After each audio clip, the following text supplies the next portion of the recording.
হাসিনা পালিয়ে গেছে কিন্তু আমলাতন্ত্র তো আর পালায় নাই। ডকুমেন্টস নিয়ে এসে বলছে যে ঠিকাদারি প্রতিষ্ঠানগুলোতে দুর্নীতি হয়, নিয়োগ বাণিজ্য হয়। কোনো না কোনোভাবে আওয়ামী লীগ সময়ের যে আমলাতন্ত্র ছিল তারা তো নানা ধরনের মাফিয়া সিন্ডিকেটের সাথে খুব ডিপলি কানেক্টেড ছিল, এটা তো আমরা সবাই জানি। তো সরকার পতন হয়েছে, হাসিনা পালিয়ে গেছে কিন্তু আমলাতন্ত্র তো আর পালায় নাই। আমলাতন্ত্র ওই জায়গাতেই বসে আছে এবং আমলাতন্ত্রের যে পুরনো সম্পর্কগুলো সেগুলো এখনও বিরাজমান। হয়তো সেখানে একজন ঠিকাদারের পরিবর্তে হয়তো নতুন ঠিকাদার নিয়োগ পেতে পারে, বা পুরনো ঠিকাদারগুলোই আসলে নানাভাবে ম্যানেজ করে একটা ম্যানেজমেন্ট করে তারা এখনও শক্তিশালী, এখনও প্রভাবশালী। এবং যেহেতু তারা এখনও প্রভাবশালী সে কারণে আন্দোলন করে বা মানুষের ন্যায্য দাবি দেওয়ার প্রতি সম্মান করাটা তাদের জন্য কোনো আসলে এটা আমরা দেখতে পাচ্ছি না। বহু দিন হয়ে গেছে, তারপরেও যেহেতু আমরা দেখছি এই ব্যাপারে সরকার একদম নিশ্চুপ, একদম পিন ড্রপ সাইলেন্ট।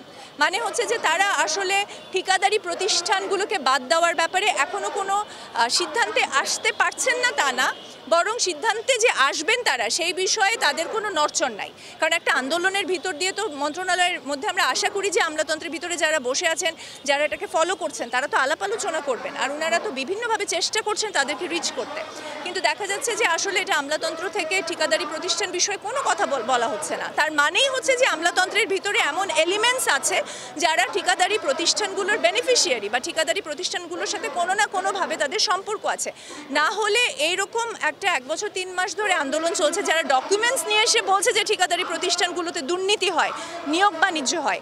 এরকম ডকুমেন্টস আমরা নিজেদেরও ডকুমেন্টসগুলো দেখেছি, মানে একেবারে সুস্পষ্টভাবে বোঝা যাচ্ছে যে ঠিকাদারি প্রতিষ্ঠানগুলো বহু বছর ধরে শ্রম আইনের লঙ্ঘন করছে। এরপরেও তাহলে কেন আমলাতন্ত্র থেকে, সরকার থেকে বা শ্রম মন্ত্রণালয় থেকে বা অর্থ মন্ত্রণালয় থেকে কোনো মিনিংফুল কোনো এই সমস্যাটার সমাধান করা, রিজলভ করার ব্যাপারে কেন আমরা আসলে কোনো ধরনের কোনো রেসপন্স দেখছি না? তার মানে নিশ্চয়ই এখানে এই ঠিকাদারি প্রতিষ্ঠানগুলোর বেনিফিশিয়ারি আছে আমাদের আমলাতন্ত্রে, এটা আমরা বিশ্বাস করি এবং এটা স্পষ্ট।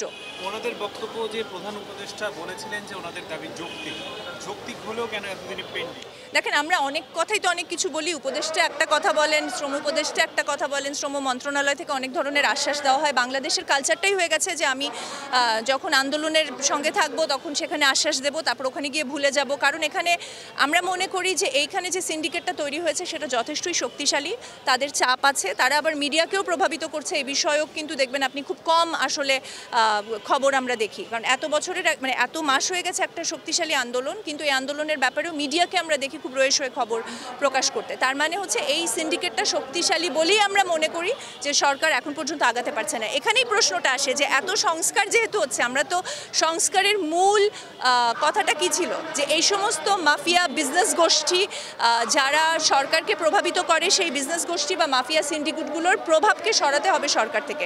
কিন্তু আমরা দেখতে পাচ্ছি সংস্কার একটা খুব সারফেস লেভেলে, খুব সুপারফিশিয়াল লেভেলে ঘোরাঘুরি করছে। ভিতরে যে কাজগুলো আসলেও হওয়া দরকার, যেটা মানুষের কাজে লাগবে, শ্রমিক কর্মচারীদের জীবন মানে পরিবর্তন আনবে, সেই কাজগুলো আসলে হচ্ছে না।